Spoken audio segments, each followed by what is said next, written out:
Episode kedua, The Price of Confession, lebih dalam ke titik paling gelap hidup Yun-soo. Saat hukum, stigma dan rasa kehilangan mulai menghancurkan fondasi terakhir yang ia punya. Persidangan dimulai dengan tekanan besar. Pengacara menyarankan Yun-soo untuk mengakui pembunuhan sebagai tindakan membela diri. Sebuah pilihan yang mungkin bisa menyelamatkan hidupnya. Tapi rekaman rekonstruksi menunjukkan sesuatu yang berbeda. Di tengah proses, Yun-soo menolak, menegaskan bahwa ia tidak bersalah. Kejujuran itu tidak mengubah hasil. Pengadilan menjatuhkan hukuman seumur hidup. Di sisi lain, polisi menggerebek rumah kaca tempat Moon berada. Ia ditangkap, dan sejak saat itu, semua keanehannya mulai keluar satu persatu. Ia mengaku sebagai asisten dokter gigi yang diperlakukan rendah. Ia membawa racun dan pisau bedah dalam tas. Dan ia tidak punya sidik jari. Katanya karena kecelakaan bahan kimia. Saat psikiater datang, respon Moon semakin mengganggu.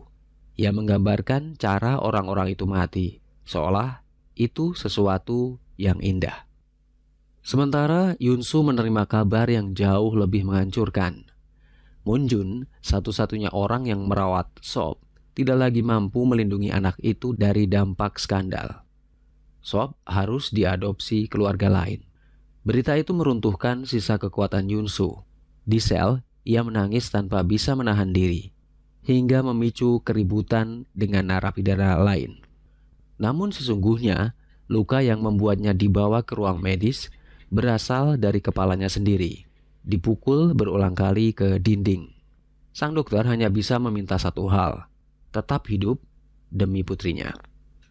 Masuk ke lingkungan penjara, Moon segera memicu masalah. Ia diserang salah satu penghuni sel dan merespon dengan cara yang membuat semua orang membeku. Ia mematahkan pensil, menempelkannya di arteri leher lawannya, dan menjelaskan dengan detail bagaimana satu tusukan kecil itu bisa mengakhiri hidup seseorang. Ia lalu ditempatkan di sel isolasi. Namun, ketakutannya pada sarang laba-laba membuatnya meminta pindah. Atau mungkin itu hanya trik. Ia akhirnya ditempatkan di sel yang ternyata bersebelahan dengan Yun-soo. Moon memperkenalkan dirinya sebagai pembunuh dan penyihir. Ia menawarkan sesuatu yang terdengar mustahil.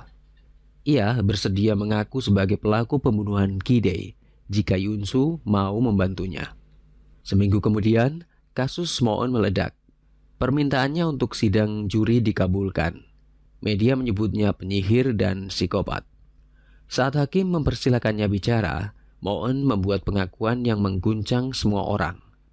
Ia mengatakan ingin mengakui pembunuhan lain, pembunuhan Ki-dae. Nama Yun-soo kembali menghantam headline. Episode ini mempertemukan dua perempuan yang sama-sama hancur, namun dengan cara yang sangat berbeda. Dan di balik tatapan datar Moon, terselip sesuatu yang menimbulkan pertanyaan besar. Apakah ia benar-benar orang yang dilihat Yun-soo di malam tragedi? Atau apakah semua ini hanya bagian dari permainan lain yang lebih gelap dari yang terlihat?